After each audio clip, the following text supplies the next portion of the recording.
Los dos, como ya sabemos, y en esta ocasión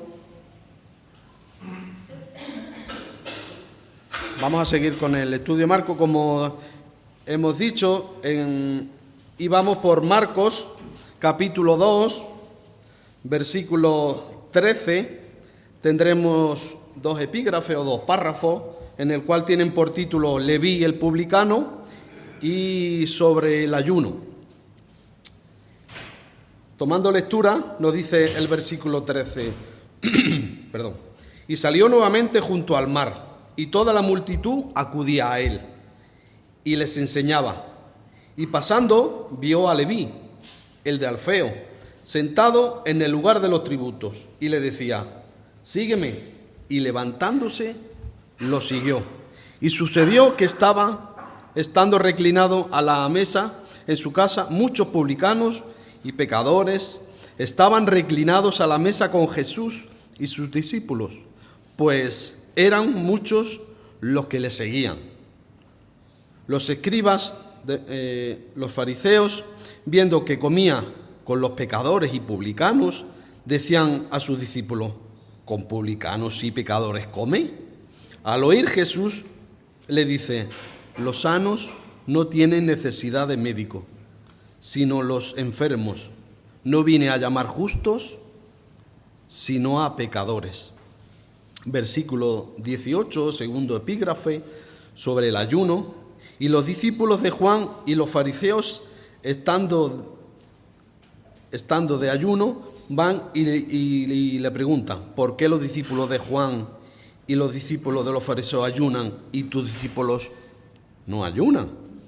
Pues le dijo: ¿pueden acaso ayunar los que asisten al esposo mientras el esposo está con ellos? Entre tanto tienen consigo al esposo, no pueden ayunar. Pero vendrán días cuando el esposo les sea quitado, entonces ayunarán. En aquel día nadie cose remiendo de tela nueva sobre un vestido viejo. De otra manera, el remiendo nuevo tira del viejo, y se hace rotura peor. Y nadie echa vino en odres viejos, de otra manera el vino reventará las odres, y se echan a perder el vino y las odres. Antes bien, vino nuevo en odres nuevos. Bien. En Marcos capítulo 2, como hemos visto, recordamos lo contado por Pedro. Sabemos que Pedro contó de primera mano los detalles a Marcos. Vemos aquí el ministerio público de Jesús en Capernaum, para situarnos un poquito en el contexto. Y expone los primeros conflictos, discusiones teológicas con los escribas y con los fariseos. Se centra principalmente en, y esto es muy importante lo que vamos a decir ahora, en la manifestación de autoridad de Jesús sobre ellos, sobre la enfermedad, sobre el pecado, las leyes religiosas, tradiciones, etcétera, etcétera. Vemos el llamamiento de Leví desde el 13 al 17, como pequeña introducción. Jesús llama a Leví, Mateo, como todos sabemos, un recaudador de impuestos, despreciado socialmente, para que sea su discípulo. Luego comparte una cena en su casa con otros publicanos y otros pecadores ante las críticas de los fariseos.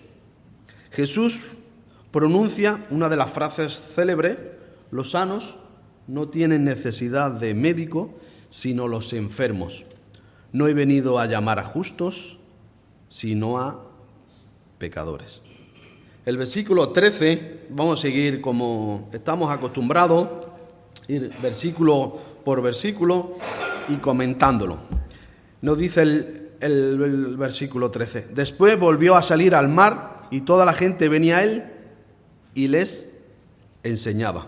Aquí vemos otro llamamiento de un apóstol, pero este apóstol quizás es un poquito especial. ¿Qué tiene de especial este llamado? Por un lado, la diferencia de los 4 anteriores. Este era como más especial, tenía una cultura diferente. ¿Por qué? Porque no se trata de un pescador, sino de una persona distinta, más refinada, con otro tipo de costumbres. Una formación diferente, ¿vale? Este apóstol se entiende que al llevar cuenta sabía leer y escribir, por supuesto, ¿vale? Y además tenía conocimiento de contabilidad, de toma de datos. Tenía una formación que los otros apóstoles no tenían. Lo más seguro que sabría incluso hasta idiomas, porque cuando recaudaba, sabemos que en aquellos tiempos había muchas lenguas y algo tendría que saber de idioma. Pero esto no solo es lo contradictorio, lo hace especial un llamado de un publicano. ¿Y qué es un publicano? Un cobrador de impuestos al servicio de Roma, que oprimía al pueblo judío. Esta persona era rechazada por el pueblo y era excluida socialmente. Este atrevimiento de Jesús dará a sus enemigos una razón de atacarlos una vez más. Como vimos, Jesús no podía ir a zonas pobladas, en la última vez que lo pusimos. ¿Por qué? Porque los demás buscaban milagros y si iba a ciudades grandes lo oprimían y casi no le dejaban ni caminar ni andar, porque querían ver grandes milagros como el que vimos del paralítico. Versículo 12 nos dice, y al pasar vio a Leví, hijo de Alfeo, sentado en el banco de los tributos. Y le dijo, sígueme. Y levantándose, le siguió. Como hemos subrayado al principio, seguimos viendo que la autoridad de Jesús llama a Leví y deja el banco de los tributos de forma ¿qué? De forma inmediata. No dijo, mira, Señor, voy a concluir, voy a ver a mi padre o voy a... No. Lo hizo de forma inmediata. Y la oposición de los religiosos por comer también con los pecadores y juntarse con ellos. Jesús se centra en personas humildes y marginadas. Vemos en Lucas 5:32 nos dice que Jesús vino al mundo a ofrecer salvación a aquellos que reconocen necesidad de arrepentimiento. Ellos se veían justos. Los fariseos y los escribas se veían justos. A estos no les hacía falta nada. ¿Para qué querían a Jesús? No a aquellos que creen ser justos por sí mismos. La primera comida mencionada por Lucas fue esta, la de Leví, que ofreció al mismo Jesús. El contexto que estamos viendo, este versículo, es parte de una conversación entre Jesús y los fariseos. Fariseo significa separado. Y los escribas, quienes cuestionan que Jesús se junta con pecadores y publicanos. Jesús responde con esta afirmación para explicar su misión. Su propósito es ofrecer salvación a aquellos que reconocen a sí mismos que son pecadores y están dispuestos al arrepentimiento. El Evangelio, según Mateo, capítulo 23, versículos de 27 al 38, dice, hace una referencia o acusación crítica a los escribas y a los fariseos, comparándolo con sepulcros blanqueados. Esta es una metáfora que describe su apariencia hermosa por fuera y justa, pero en su interior están llenos de corrupción y de hipocresía, similar a un sepulcro, por parecer limpio por fuera, pero por dentro son huesos muertos y podredumbre. En Mateo 23, 33 hace una comparación o los llama serpientes, generación de víboras. ¿Cómo escaparéis de la condenación del infierno? Jesús no es condescendiente con estas personas, no guarda las apariencias, los señala y los acusa, no se esconde, no un bien queda, no se baña y guarda la ropa.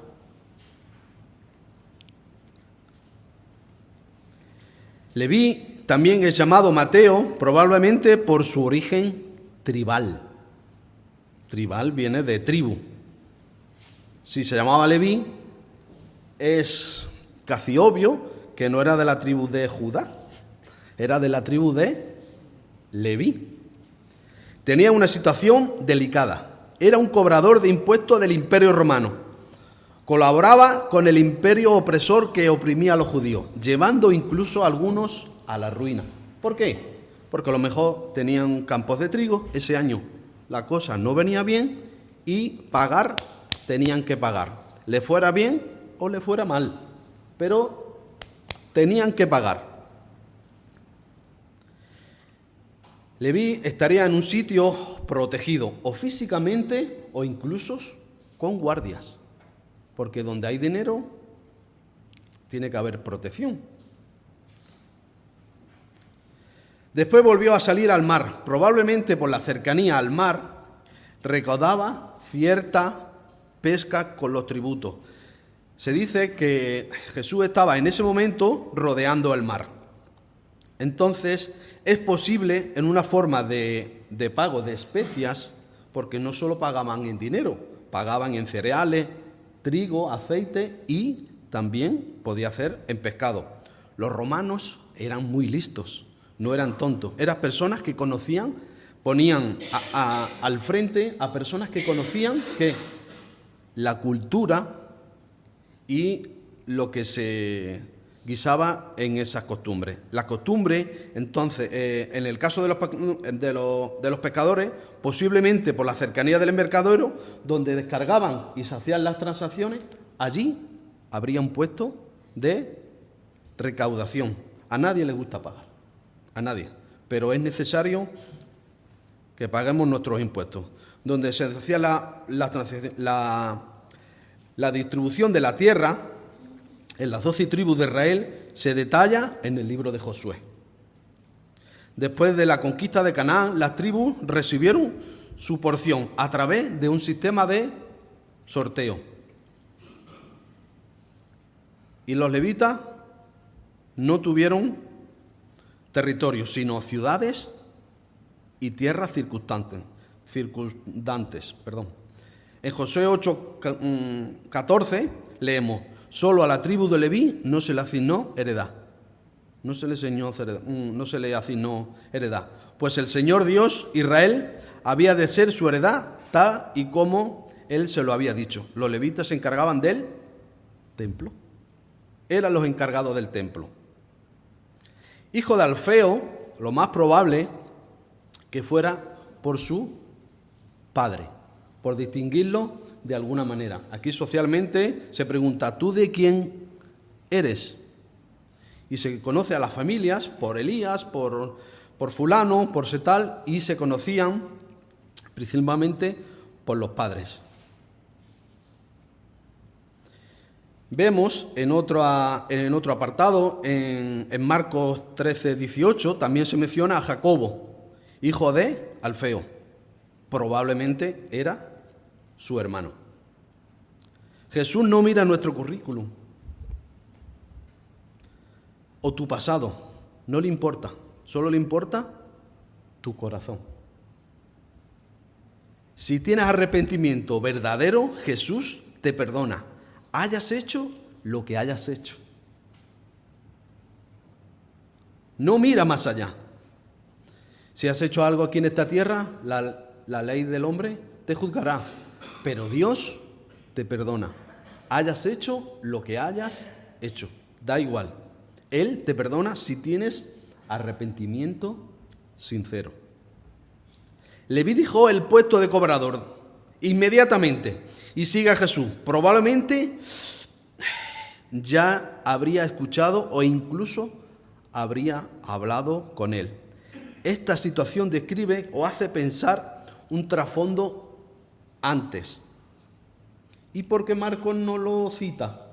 Porque ya vimos en la introducción que Marcos es muy conciso, no entra en detalles, va al grano. Lo vimos en la introducción.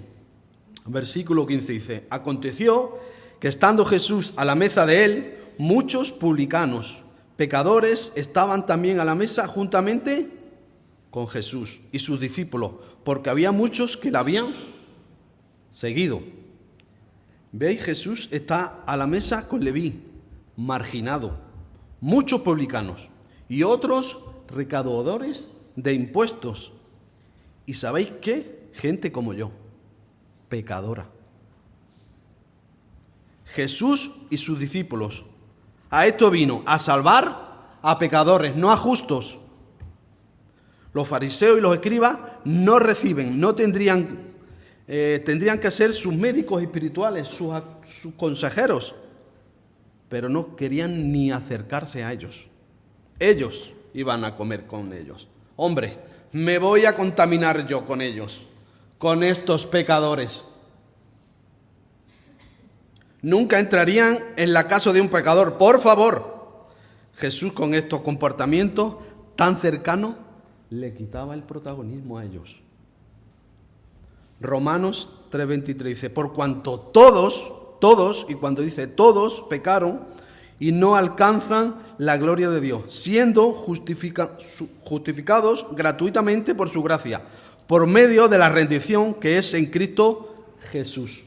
Todos somos pecadores, todos, y yo el primero. ¿Y cómo nos acercamos a Jesús?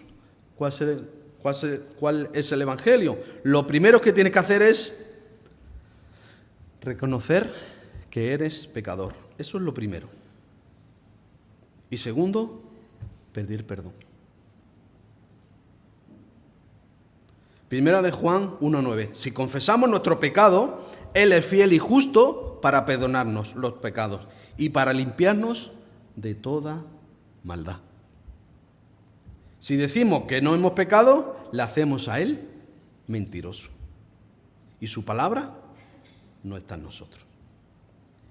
Y lo siguiente es reconocer que Jesús es el Hijo de Dios. Ese es el Evangelio. ¿Quieres disfrutar con el reposo eterno? Tienes que pasar por estos pasos. Primero, reconocer que eres pecador. Segundo, arrepentirte. Y tercero, creer que el Hijo de Dios es Jesús. ¿Es Jesús el Hijo de Dios? Hebreo 1:1. Dios, habiendo hablado hace mucho tiempo, en muchas ocasiones y de muchas maneras, a los padres por los profetas, en los últimos días, nos ha hablado por su Hijo, a quien constituyó heredero de todas las cosas. ¿De todas? De todas. Por medio de quien hizo también el universo. ¿Jesús hizo el universo? Sí, Jesús lo hizo. Es el resplandor de su gloria y la expresión exacta de la naturaleza. Y sostiene todas las cosas por la palabra de su poder. Después de llevar a cabo la purificación de los pecados, se sentó a la diestra de la majestad en las alturas. Si hacemos estas tres cosas, seremos salvos por gracia. Y ahora, después, hablaremos qué es la gracia, porque no podemos dar las cosas por hecho. Versículo 16. Y los escribas y los fariseos, viéndolo comer con los publicanos y con los pecadores, dijeron a los discípulos: ¿qué es esto? ¿Que él come y bebe con los publicanos y pecadores? Fijaros qué manera más sutil de entrar en la situación. No van a Jesús. ¿Sabéis quién fueron? A sus discípulos. Se intentaron meter en la situación por debajo y no fueron a Jesús. Fijaros qué manera más sutil. ¿Por qué no fueron a Jesús? Porque le temían. porque le daba respuestas fulminantes que iban directas a sus corazones. ¿Recordáis aquella frase de el que esté libre, que tire la primera piedra? Lo dejaban totalmente descolocados. ¿Por qué? Porque él tenía autoridad, porque es el Hijo de Dios. Al oír esto, Jesús le dijo, ¿por qué lo oyó? Los sanos no tienen necesidad de médico, sino los enfermos. No he venido a llamar a justos, sino a pecadores. ¿Pecadores? Como yo. Jesús conoce sus corazones y contesta de dos formas. Los sanos no tienen necesidad de médico, no he venido a llamar justos, sino a pecadores. El ministerio de Jesús es el Evangelio, las buenas nuevas. No aquellos que se creen justos y perfectos. Esos no necesitan nada. Ya son perfectos. La metáfora del médico y de los enfermos ilustra la naturaleza de su llamado. Invitar a los pecadores al arrepentimiento y a la reconciliación con Dios. ¿Cómo nos reconciliamos con Dios? Pues solo hay un solo mediador. Primera de Timoteo 2:5. Y en la mesa del Señor se nos ha hecho referencia. Porque hay un solo Dios y un solo mediador entre Dios y los hombres, Jesucristo hecho hombre. Este pasaje público establece que Jesucristo es el único puente entre Dios y la humanidad. No hay otro. Habiendo dado su vida por rescate, por la reconciliación, ¿de quién? ¿De algunos? De todos.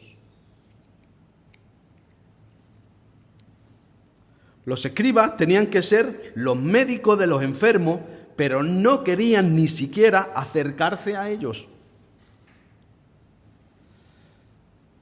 Hermano, hermana, ¿cuándo fue la última vez que nos sentamos junto a un impío, a un pecador como yo, y le presentamos a Jesús?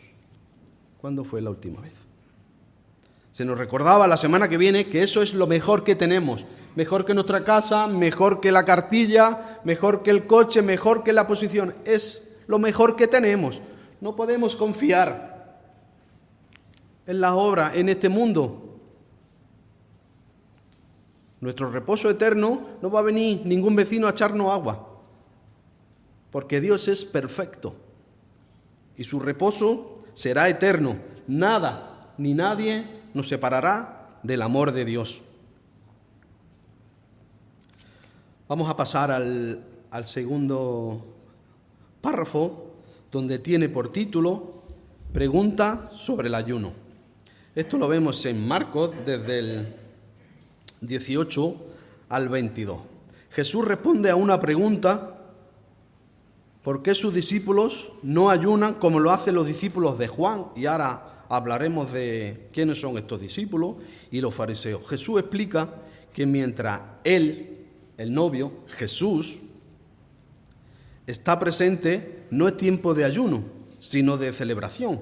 Además, utiliza la metáfora del remiendo del vestido viejo y del vino nuevo en odre viejo, para ilustrar que el mensaje de Jesús es algo nuevo, que requiere una nueva forma de pensar y de actuar, incompatible con las prácticas religiosas antiguas y tradiciones. Leemos de nuevo el versículo 18. Dice: y los discípulos de Juan y los fariseos ayunaban, y vieron y dijeron: ¿por qué los discípulos de Juan y los de fariseos ayunan y tus discípulos no ayunan? Intentando pillar a Jesús. Menudo atrevimiento.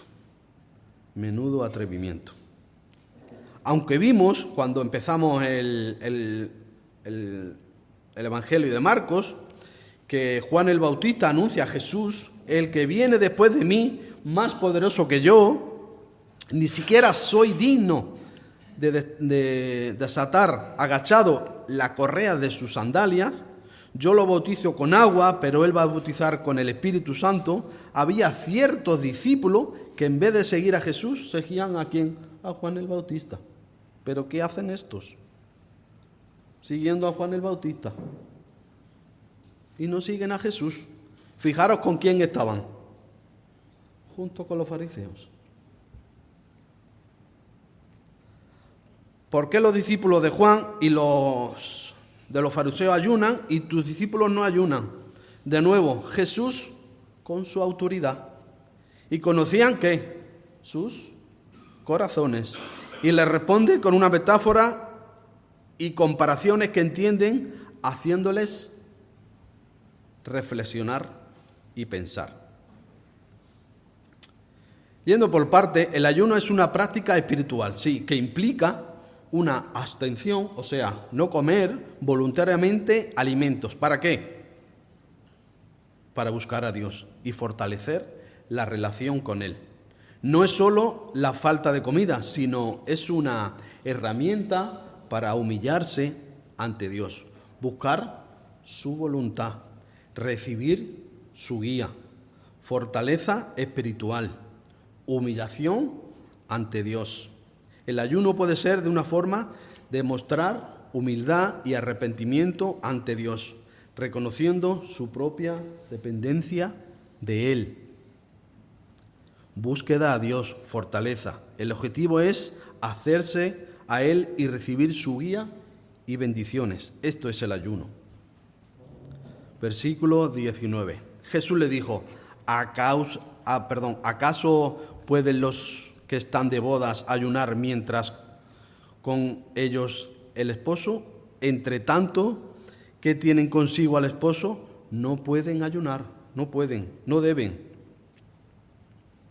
Comenzando que solo hay un día en la palabra que manda ayuno, solo hay un día. Y lo encontramos en Levítico 16, el día de la expiación, especificado para expiar los pecados de la nación, incluyendo el sacrificio de animales y liberación de un macho cabrío. El ayuno y la adoración eran prácticas esenciales en ese día, pero los fariseos habían añadido algo. ¿Y sabéis de dónde se la han sacado? De la manga. No encontramos eso en la palabra de Dios. Ellos habían añadido otro día, a diferencia del día de la expiación. Lucas 18:12, y vemos un ejemplo, donde un fariseo declara, yo ayuno, ¿cuántas?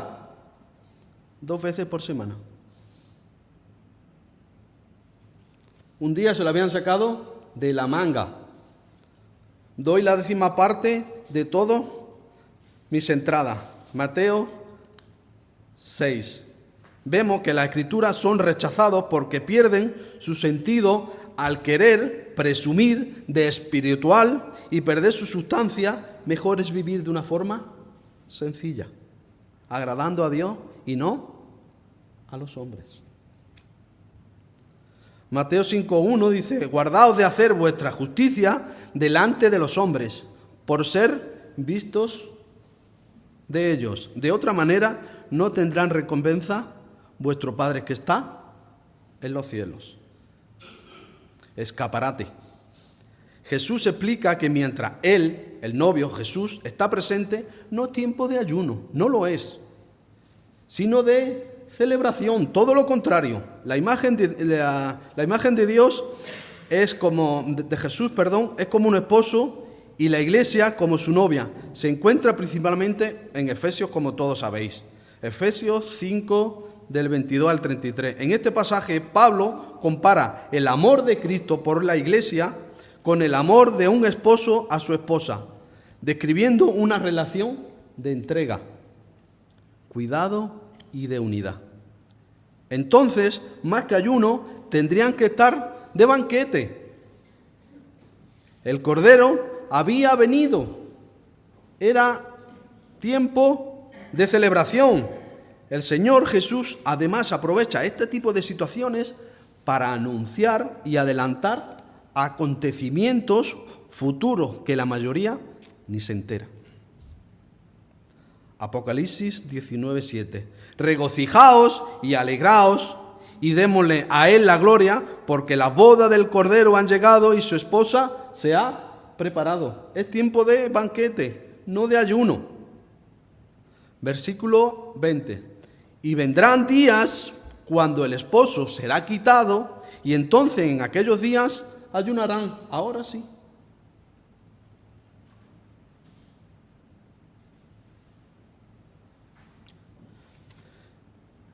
Vemos en el versículo 21, dice, nadie pone remiendo de paño nuevo en vestido viejo. De otra manera, el mismo remiendo nuevo tira del viejo y se hace peor la rotura, porque no tienen la misma consistencia, no están ya del mismo material.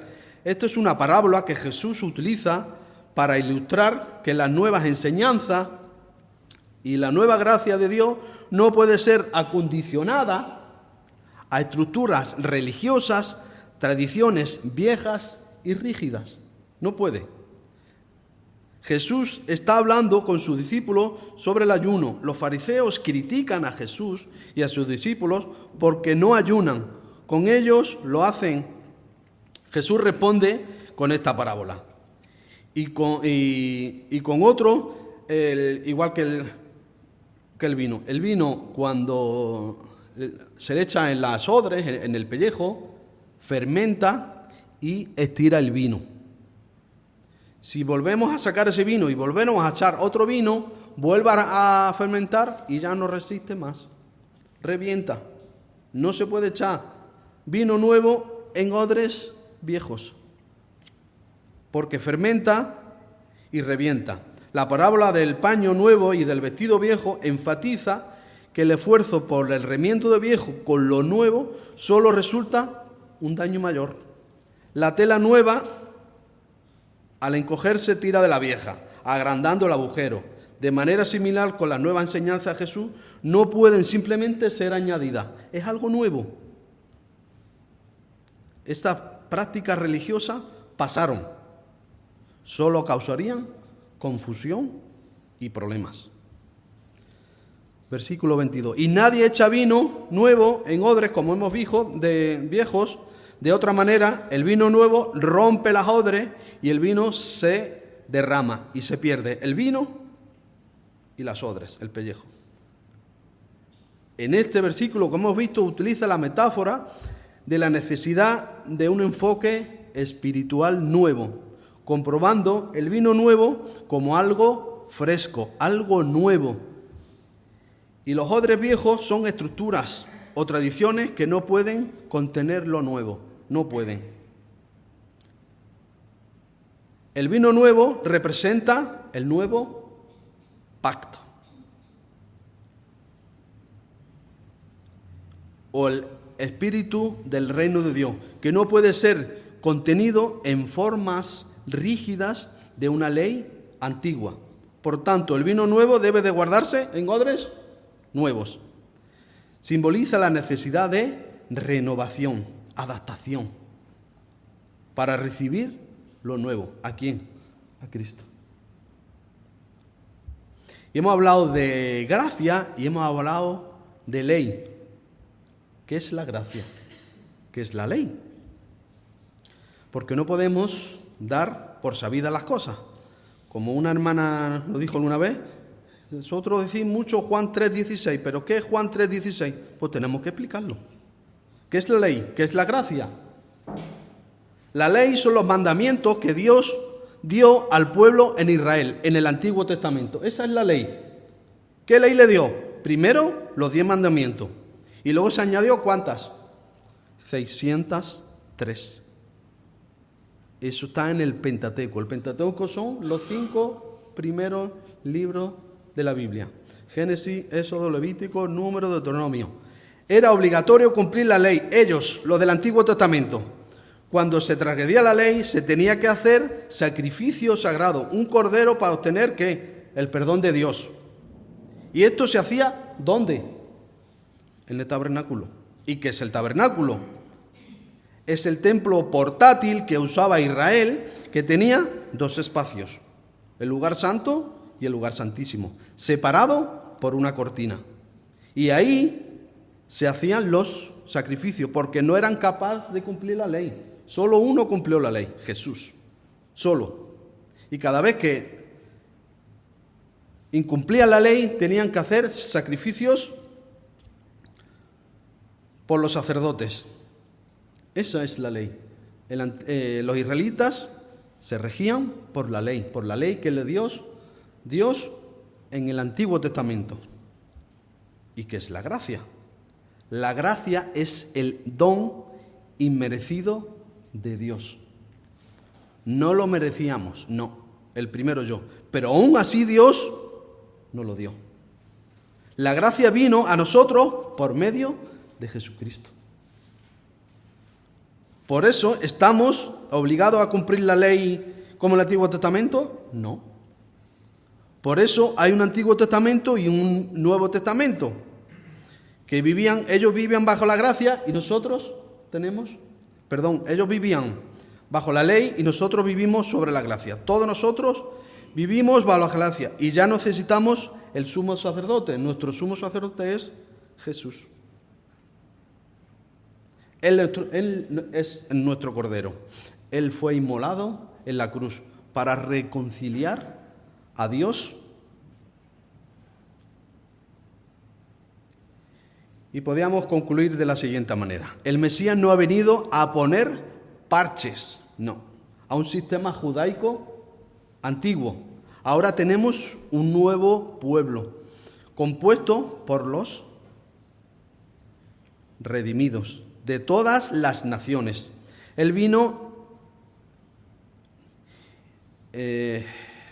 todas las naciones.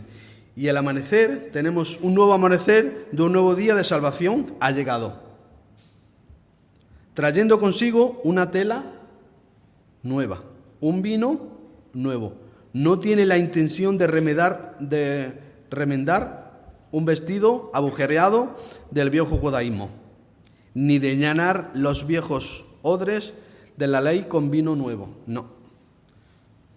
La ley ha venido para congregar a Israel de Dios, un pueblo que es heredero de las promesas del viejo pacto y una continuidad del viejo Israel, pero un pueblo en cuyo acceso a Dios y cuya relación con Dios no depende de un sistema caduco, en el cual se sacrifican animales. Ya no se sacrifican animales. Normas, ritos caducos, sino que se basa en el sacrificio del Cordero de Dios en la cruz del Calvario, que nos lleva a entender que la ley se ha cumplido en Cristo y ahora estamos bajo la gracia y bajo el Evangelio. Pues hasta aquí